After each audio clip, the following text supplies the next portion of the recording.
the awakening process, those who are going through the awakening process. And I think it's really good to stop and define what it is that we're talking about when we're talking about anything. So we'll get into that as the podcast goes, but I have a little definition here that we cooked up that you may begin to start hearing yourself in. So awakening is the process of beginning to see yourself beyond the systems that you have been shaped by. So whether that is religious system, family system, culture, politics, education, even inherited ancestral programming or patterns. It's that moment or that series of moments when you realize, hang on a minute, is this identity that I've been living with fully mine? Right. It's questioning what's in there, how it got there, and do I want it there? Yeah, absolutely. And I think when we talk about the awakening process, right, it's in layers. At first, it could feel a little bit destabilizing because the ground that you've stood on, where you've always been, is shaken up, right? Your belief systems, your values, and your sense of safety. Those they begin to shift. And you start having this questioning attitude. So you might start questioning authority. You're noticing these contradictions in the systems that you were taught to trust.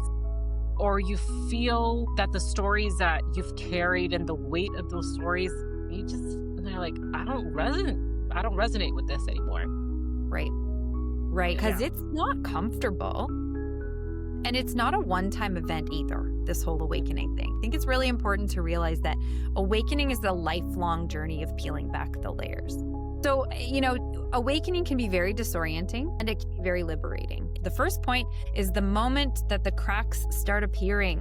And the second point is the grief and disorientation. So let's go back to the moment the cracks start appearing, because this is when you might start realizing something doesn't feel right. I'm looking around and I'm seeing what I've always believed, and I'm seeing the people who I've always believed that thing with, and I'm realizing that I'm not actually so sure anymore. Sometimes it's just this little shift, right? And then everything starts to unravel. And sometimes it's like a great big explosion happens in your life, big existential moment, and you're forced to be at this place.